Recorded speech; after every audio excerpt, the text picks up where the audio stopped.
नमस्कार, स्वागत है आपका बड़ी खबर में और मैं हूं आपके साथ दिव्या। इस बुलेटिन में हम बात करेंगे दिन की 4 बड़ी खबरों की। पहली खबर हरियाणा विधानसभा के बजट सत्र से जुड़ी है। बजट सत्र अनिश्चितकाल के लिए स्थगित कर दिया गया है, लेकिन आखिरी दिन कई अहम बिल पास किए गए।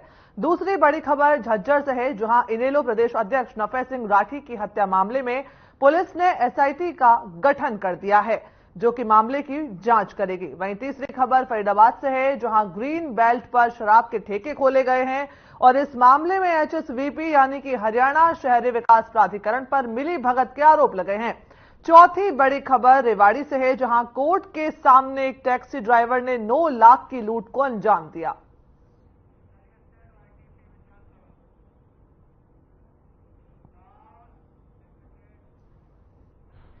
बड़ी खबर की शुरुआत करते हैं पहली बड़ी खबर के साथ। हरियाणा विधानसभा का बजट सत्र अनिश्चितकाल के लिए स्थगित कर दिया गया है। सदन में सीएम मनोहर लाल की तरफ से पेश किए गए बजट पर चर्चा की गई। साथ ही कार्यवाही के दौरान नफे सिंह राठी की हत्या को लेकर के प्रदेश में सुरक्षा का मुद्दा गरमाया रहा।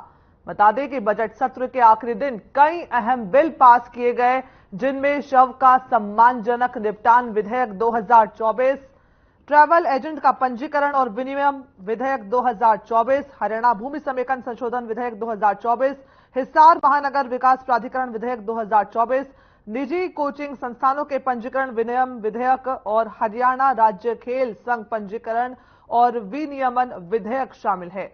बता दें कि आखिरी दिन सीएम ने सदन में कहा कि पावर विभाग में पोल होते हैं, जिस विभाग को हटाना होता था वही पैसे देकर के हटाती थी। अब बिजली विभाग खुद हटाएगा। इसी के साथ सीएम मनोहर लाल ने कहा कि 1 मार्च से डिस्टिलरी में प्लास्टिक बोतल से कांच की बोतल जो है कांच की बोतल में करने का फैसला लिया था। इसी के साथ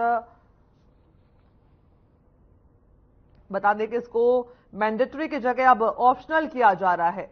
वहीं सदन में कांग्रेस विधायक किरण चौधरी ने राजस्थान को यमुना नदी से मानसून के दौरान पानी देने के एमओयू का मुद्दा जो है वो उठाया है। किरण ने कहा है कि यह मुद्दा पूरा हरियाणा से जुड़ा है। बजट में सरकार ने राजस्थान को यमुना का पानी देने का समझौता किया है, जबकि हरियाणा के अनेक हिस्सों में पानी की कमी है। वहीं किरण ने कहा कि हरियाणा राजस्थान को पानी देने की बात कह रहा है, लेकिन राजस्थान ने पानी के मसले पर हमेशा से ही हरियाणा का विरोध किया है।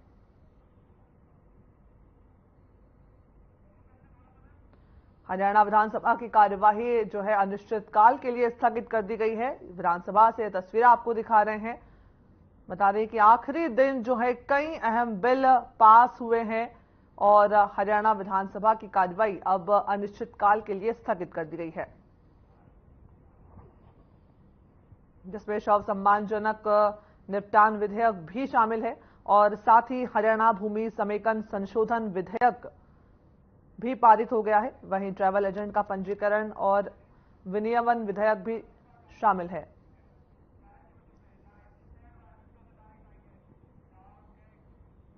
और इस खबर पर ज्यादा जानकारी के लिए हमारे संवाददाता ओपी शर्मा हमारे साथ जुड़ गए हैं। ओपी जी, बहुत स्वागत है आपका बड़ी खबर में। आपसे जानना चाहेंगे कि आज हरियाणा विधानसभा सत्र जो है वो अनिश्चितकाल के लिए स्थगित कर दिया गया है।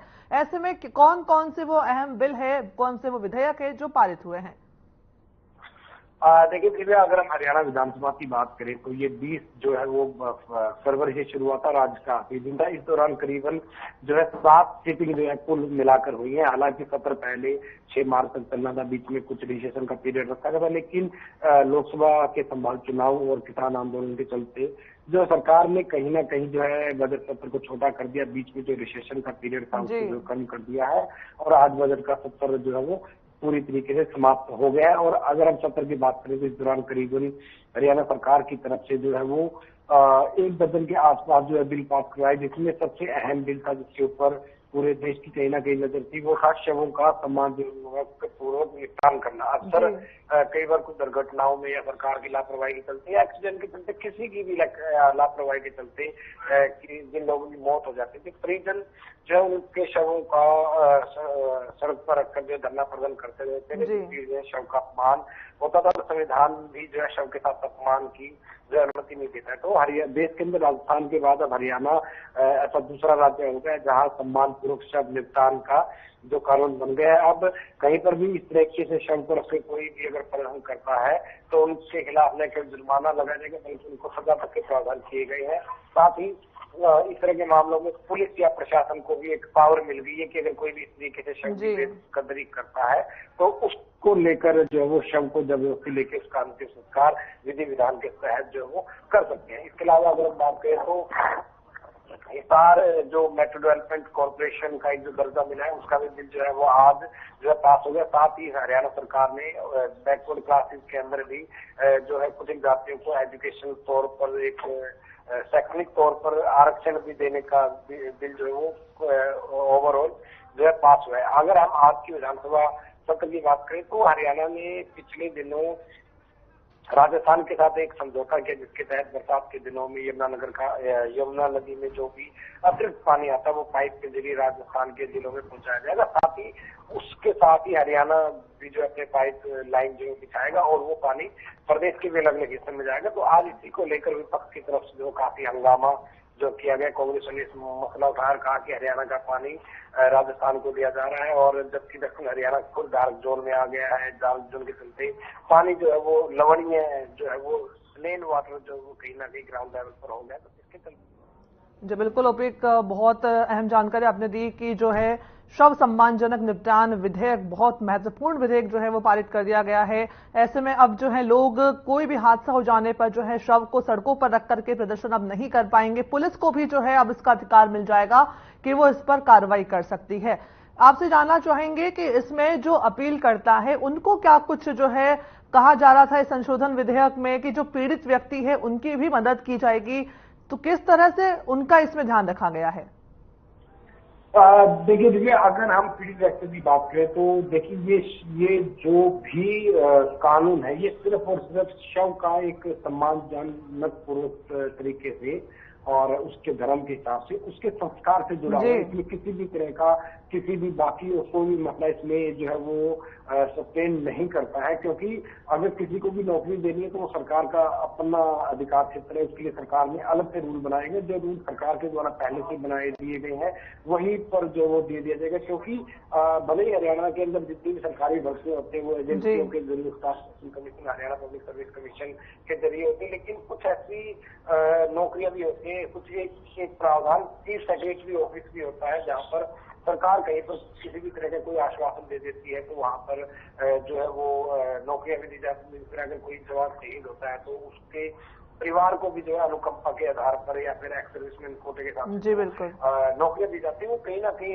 सरकार के लेवल पर यानी कि चीफ सेक्रेटरी सर्कल लेवल की जाती है। और कुछ मामलों में जिस तरीके धरने प्रदर्शन होते हैं, मान लो किसी का मर्डर, मिशन मर्डर हो जाता है, घर में कोई कमाने वाला नहीं, तो इन हालातों के अंदर सरकार उनको जो है टेम्परेरी नौकरी भी जो दे सकती है। ये अधिकार अभी भी सरकार के पास है। तो जॉब का या किसी भी तरह के रोजगार का इस बिल से कोई संबंध नहीं, लेकिन हाँ यदि कोई बिल की बेकदरी करता है और शव के को निपटान नहीं होने देता तो उनके खिलाफ जो है वो सजा और जुर्माने दोनों का प्रावधान आज बिल पास हुआ है। जल्द ही राज्यपाल के पास इस बिल को भेजा जाएगा और उसके बाद जो इसका नोटिफिकेशन जारी हो, नोटिफिकेशन जारी होने के बाद देखते हैं कि इस बिल में कितनी सजा या कितने जुर्माने का या कितना सख्त ये होता है, क्योंकि कुछ सब रूल्स भी जो है वो अधिनियम के तहत बनने हैं। जी बिल्कुल ओपी, दूसरा सवाल ये जानना चाहेंगे कि विधानसभा में आज जो है राजस्थान को पानी देने के मुद्दे पर भी जो है माहौल गरमाया रहा है। विपक्ष ने जो है कई सवालों पर घेरा है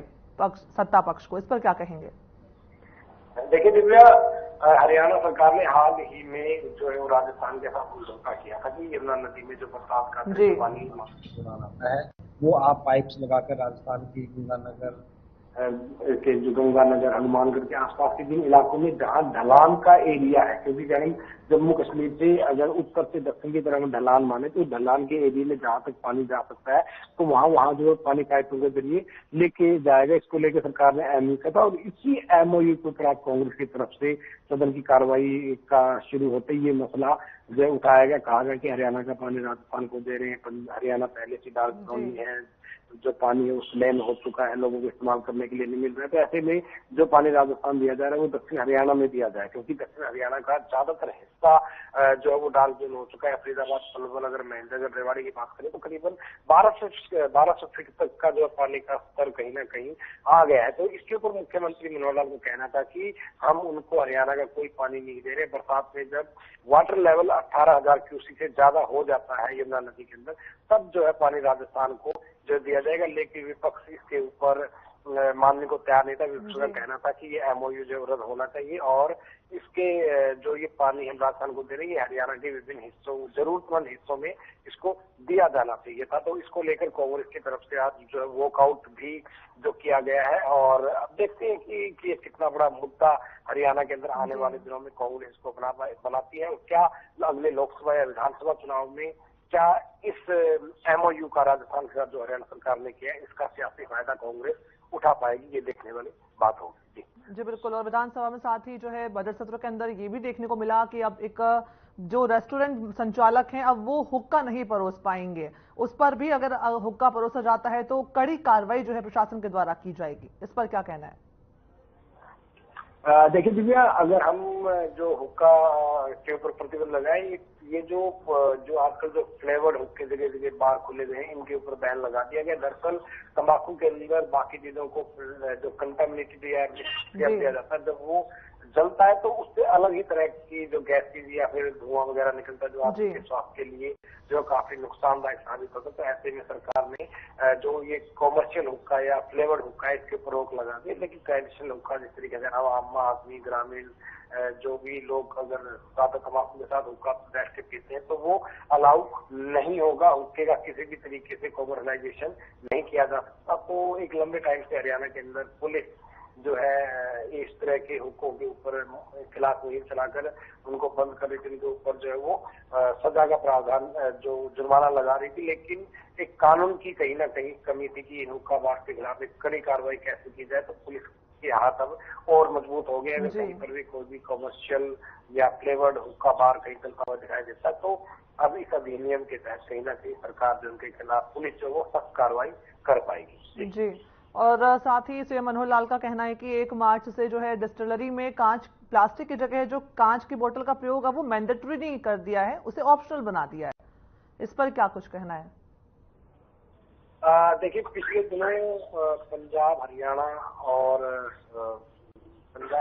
चंडीगढ़ के जो है कुछ जो एक्साइज डिपार्टमेंट के लोग जो है आपस में मिले थे, उनका कहना था कि प्लास्टिक की बोतल से जो लिकर भेजी जाती है उसके अंदर टेम्परिंग की ज्यादा संभावना रहती है। प्लास्टिक के साथ हल्का सा भी कोई हल्का छेद करके इसको निकालने तो कंटामिनेटेड जो किया जा सकता है। और कई जगह पर ऐसे मामले भी सामने आए थे जब घटिया शराब के चलते जो है लोग बीमार या फिर अंधे होने जैसे मामले सामने आए थे। तो उसी के चलते जो एक फैसला तीनों राज्यों ने किया था, लेकिन इसको लेकर जो है वो जो विधानसभा में शोर में था, तो आज जो मुख्यमंत्री ने घोषणा की वो उसको ऑप्शनल बना दिया गया। लेकिन उसके अलावा अब शराब की बोतलों के ऊपर एक QR कोड जो है वो लगाया जाएगा, जिससे हरियाणा में बिकने के लिए अगर कोई शराब बनी है और किस शहर के लिए बनी है तो उसकी पहचान उस पर हो सकती है। अब मान लो कि अगर हम सोनीपत में कोई शराब की डिस्टिलरी है और वो पानीपत के लिए लिकर का स्टॉक बनाती है और वो लिकर स्टॉक अगर पंचकुला या बाकी जिलों में पकड़ा जाता है तो वो एक ऑफेंस जो है बन जाएगा और एक्साइज डिपार्टमेंट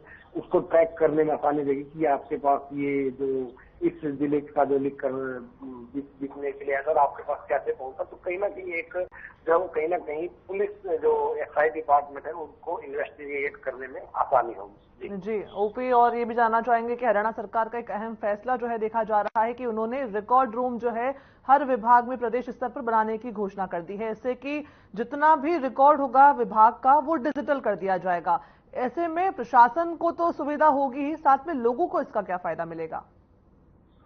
देखिए दिव्या, अब एक ऐसा वक्त आ गया है कि जब मोबाइल के अंदर एक आदमी की पूरी दुनिया जो समाई रहती है और अभी भी हम ये मान के सकते हैं हम अपनी जिंदगी के ज्यादातर काम वो मोबाइल के जरिए ऑनलाइन करते हैं। जैसे जैसे तकनीक और मजबूत होगी तो जाहिर सी बात है ये सुविधाओं का दायरा और बढ़ेगा। वर्तमान में बात करें तो हरियाणा के अंदर करीबन 550 के आसपास ऐसी सुविधाएं हैं जो लोगों को घर बैठे ऑनलाइन कंप्यूटर के जरिए वो करवा सकते हैं। अगर आपको अपना राशन कार्ड, वोट कार्ड, जात प्रमाण पत्र, आयु प्रमाण पत्र और इनकम प्रूफ हरियाणा सरकार की तरफ से किसी भी तरह की कोई भी योजना का आपने लाभ उठाने तो आप अपने गांव में, अपने घर में लैपटॉप या कंप्यूटर के जरिए उस सेवा का लाभ उठा सकते हैं। ये कहीं ना कहीं डिजिटलाइजेशन जो किया गया है उसी का एक नतीजा है कि आज लोगों को सरकारी कार्यालयों के चक्कर हरियाणा में कम से कम काटने बहुत कम हो गए हैं, क्योंकि इनके घर द्वार पे हो जाता। तो अब हरियाणा सरकार ने राजस्व डिपार्टमेंट की बात करें या प्रॉपर्टी आईडी की बात करें, इन सभी के डेटा जितना भी हरियाणा सरकार का सभी डेटा है तो आप उन सभी डेटा को भी जो है ऑनलाइन ही आप ट्रैक कर सकेंगे। जी, बहुत बहुत शुक्रिया ओपी जी हमारे साथ जुड़ने के लिए और इस खबर पर ज्यादा जानकारी साझा करने के लिए। हमारे साथ हमारे संवाददाता ओपी शर्मा ने कहा कि विधानसभा का जो है बजट सत्र उस कार्रवाई स्थगित कर दी गई है अनिश्चितकालीन के लिए और साथ ही जो है कई अहम विधेयक जो है वो पारित किए गए हैं। बड़ी खबर में अब बढ़ते हैं दूसरी बड़ी खबर की ओर, जहां इनेलो प्रदेश अध्यक्ष नफे सिंह राठी की हत्या की जांच के लिए हरियाणा पुलिस ने एक एसआईटी का गठन किया है। ये एसआईटी इस पूरे मामले की गहनता से जांच करेगी। वहीं झज्जर पुलिस की 7 टीमें भी मामले की जांच में लगी हुई है और लगातार नफे सिंह राठी की हत्या की वारदात को अंजाम देने वाले हमलावरों की तलाश में हरियाणा के साथ साथ राजधानी दिल्ली और उत्तर प्रदेश में भी छापेमारी की जा रही है। झज्जर जिले के पुलिस कप्तान अर्पित जैन ने जल्द ही पूरे मामले का खुलासा करने की बात कही है और इसे सुलझा देने की बात कही है। वहीं झज्जर जिले के एसपी अर्पित जैन ने इस मामले में कहा कि इनेलो प्रदेश अध्यक्ष नफे सिंह राठी की हत्या की जांच के लिए झज्जर पुलिस की 7 टीमें लगातार काम कर रही हैं। इसके साथ ही अब एक एसआईटी का गठन भी किया गया है जो कि इस पूरे मामले की गहनता से जांच करेगी। वहीं एसपी जैन का कहना है कि अगर इस मामले में किसी भी आरोपी का 1% भी अगर इन्वॉल्वमेंट पाया जाता है तो उसे गिरफ्तार किया जाएगा। फिलहाल पुलिस कई पहलुओं को ध्यान में रख करके जांच में आगे बढ़ रही है। उन्होंने जल्द ही इस हत्याकांड की गुत्थी सुलझाने का दावा भी किया है। तो वहीं बहादुरगढ़ नफे सिंह राठी के घर पहुंची इनेलो महिला प्रधान महासचिव सुनैना चौटाला ने पीड़ित परिवार से मुलाकात की और अपनी संवेदनाएं प्रकट की। सुनैना ने नफे सिंह राठी की हत्या का जिम्मेदार प्रदेश सरकार को ठहराया। उन्होंने नफे सिंह राठी की हत्या को राजनीतिक हत्या करार दिया है।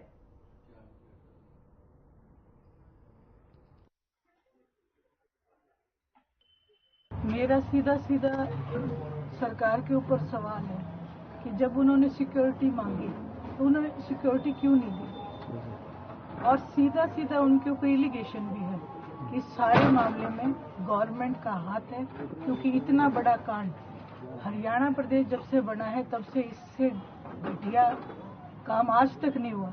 और ये सरकार पूर्ण रूप से जिम्मेवार है। जो आज हमारे बीच में राठी साहब नहीं है, जो आज हमारे परिवार को इतना बड़ा नुकसान हुआ है, उसके लिए सीधे मनोहर लाल खट्टर जी, गृह मंत्री जी पूर्ण रूप से जिम्मेदार। इनेलो का क्या कदम रहेगा जी? इंडियन नेशनल लोकदल राठी परिवार के साथ है। देखिए, इसमें सारी टीमें लगी हुई हैं और हम लोग काफ़ी नज़दीक हैं और जल्दी ही इसको हम जो है ट्रेस आउट कर लेंगे। अभी इन्वेस्टिगेशन जारी है। कुछ और टीमें बनाई गई हैं। इसमें टोटल मैंने बताया था कि 7 टीमें जो वो लगी हुई हैं और एक एसआईटी है वो पूरा अच्छे से अलग से काम कर रही है जो डॉक्यूमेंटेशन वर्क और दूसरी चीज़ें हैं। तो इस प्रकार से सारा जो है काम चल रहा है। सर, जैसे चर्चाएं हैं कि कुछ बड़े नाम भी सामने आ सकते हैं, जैसे गैंगस्टर के लिए, तो उनसे भी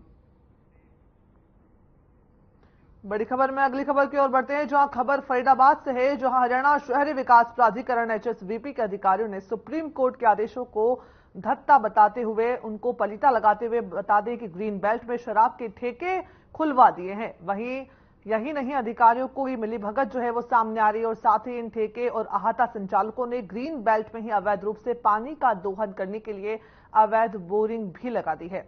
वहीं इस मामले की जानकारी अधिकारियों को लगी तो आनन फानन में छोटी सी कार्रवाई करने की बात कह करके उन्होंने अपने कर्तव्यों की तिश्री कर डाली। वहीं हालांकि मीडिया के द्वारा मामला उठाए जाने पर एचएसवीपी के अधिकारियों ने जल्द कार्रवाई की बात कही है। कार्रवाई हुई थी जी, पीछे कार्रवाई हुई थी, हमने कार्रवाई की थी और हमें सूचना भी मिली है कि अनऑथराइज्ड बोरिंग है। बाकी उसके बावजूद अगर उन्होंने नहीं बंद की होगी, उन्होंने अनऑथराइज्ड बोरिंग के अभी पानी निकाल दिए होंगे, तो जाकर के हम उन पर कार्रवाई कर देंगे और बोरिंग को हम नीचे से जमीन से बंद करा देंगे। सर, जमीन से बंद कराने से हल नहीं होगा मामला, क्या उनके खिलाफ विभाग एफआईआर करवाएगा? हाँ, विभाग कार्रवाई करेगा, उनके खिलाफ एफआईआर करवाएगा। इसके अलावा सर, ग्रीन बेल्ट के ऊपर जो ठेके बने हुए हैं, आते बने हुए हैं, बहुत सारे हैं। 2019 की सुप्रीम कोर्ट की रूलिंग है जी। उसके हिसाब से किसी भी ग्रीन बेल्ट के ऊपर इंक्रोचमेंट या इस तरीके के आते या ठेके नहीं दिए जा सकते। फिर किस तरीके से दिए गए सर विभाग के द्वारा? मेरे संज्ञान में अभी तक नहीं आया है। ग्रीन बेल्ट में अगर कोई ग्रीन बेल्ट में ठेका या हाथा लगा हुआ बनाया हुआ है, अगर संज्ञान में आता है तो कार्रवाई करके हटा देंगे उसको। और इस खबर पर ज्यादा जानकारी के लिए हमारे साथ मोनू पांचाल हमारे साथ संवाददाता जुड़ गए हैं। मोनू जी, आपसे जानना चाहेंगे कि सुप्रीम कोर्ट के आदेशों की जो है धज्जियां उड़ाई जा रही है, ग्रीन बेल्ट पर शराब के ठेके खोलने का ये पूरा मामला क्या है?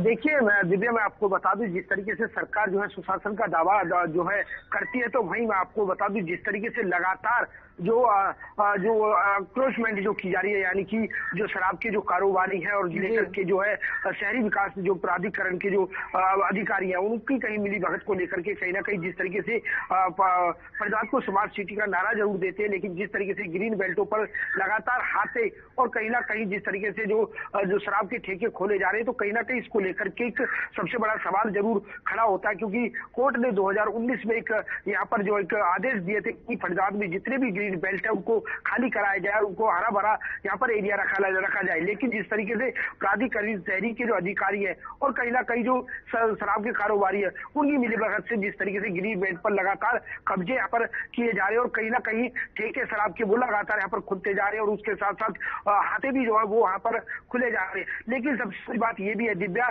जिस तरीके से कोर्ट के आदेश के अनुसार भी यहाँ पर अगर ग्रीन शहर विकास अधिकारी जो अगर यहाँ पर जगह देता है, तो कहीं ना कहीं कुछ दायरे में जगह दे करके उससे जो है किराया भी वसूलने का बात यहाँ पर कही गई थी। लेकिन जिस तरीके से देखा जाता है कि 2019 के जो आदेश आए थे, 2019 के आदेश के आने के बाद भी अभी तक इसी तरीके का कोई यहाँ पर जो है कानूनी कार्रवाई यहाँ पर नहीं की गई है और लगातार यहाँ पर जो ठेके हैं वो लगातार यहाँ पर खुलते जा रहे हैं। लेकिन सबसे बड़ी बात दिव्या ये भी यहाँ पर देखी जा रही है कि हाथे के साथ साथ जो यहाँ पर एक अवैध तरीके से जो है वो यहाँ पर पानी का बोरिंग भी यहाँ पर लगाया जाता है, जिसको लेकर के यहाँ पर एक तरफ तो सरकार और अधिकारी पानी बचाव का लेकर के अवैध रूप से जो कनेक्शन है उन पर कानूनी कार्रवाई करने की बात कर रही है। लेकिन जिस तरीके से हाथों में ठेकों पे जिस तरीके से लगातार अवैध तरीके से जो है अवैध बोरिंग करके पानी का इस्तेमाल किया जाता है, तो कहीं ना कहीं इस तरीके से बहुत बड़े सवाल यहाँ पर खड़े होते हैं। जी दिव्या। जी बिल्कुल, अवैध तरीके से जो है वो बोरिंग लगाई जा रही है, पानी का जो है गलत तरीके से इस्तेमाल किया जा रहा है, उसको उपयोग में लिया जा रहा है और साथ ही जो है गलत तरीके से अवैध तरीके से जो है ग्रीन बेल्ट पर शराब के ठेके खोले जा रहे हैं।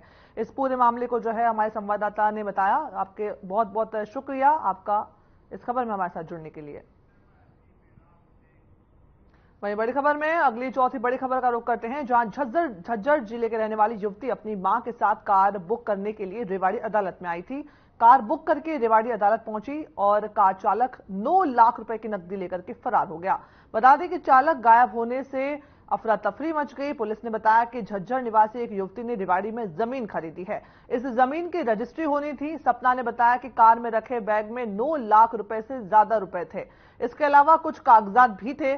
सपना का यह आरोप है कि कार चालक ने शातिर तरीके से उसकी बुजुर्ग मां को चाय पीने के लिए भेज दिया। उसकी मां जैसे ही कार से नीचे उतरी तो कार चालक पैसे और कार को लेकर के भाग निकला। सपना ने तुरंत इसकी सूचना पुलिस कंट्रोल रूम को दी है।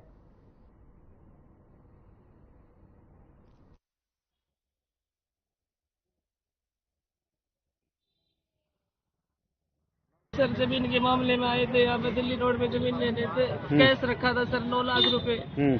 गाड़ी वाला बंदा लेकर फरार हो गया सर। कौन है गाड़ी वाला, जानते हैं आप? हाँ जानकार था सर। आप कहाँ के रहने वाले हैं? हम बीट